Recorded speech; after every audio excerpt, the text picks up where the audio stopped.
ഈ ജീവിതവും മരണവും ഒക്കെ അല്ലാഹു ക്രമീകരിച്ചിരിക്കുന്നത് ലിയബ്ലുവക്കും അയ്യുക്കും അഹ്സനു അമല, നിങ്ങളിൽ ഏറ്റവും നല്ലതുപോലെ അല്ലാഹു നിബാത്തെടുക്കുന്നത് എന്ന് ആരാണെന്ന് അറിയാൻ വേണ്ടിയിട്ടാണ്. ഇതൊരു പരീക്ഷണ അടിസ്ഥാനമാണ് ഈ ദുനിയാവിലെ ജീവിതം എന്ന് മനസ്സിലാക്കണം.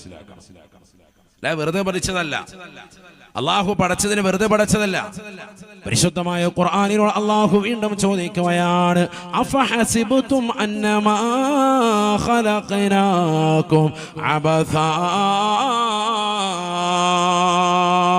അഫഹസിബ്തും അന്നമാ ഖലഖനാകും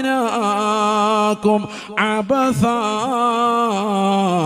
വഅന്നകും ഇലൈനാ ലാ തുർജഊൻ.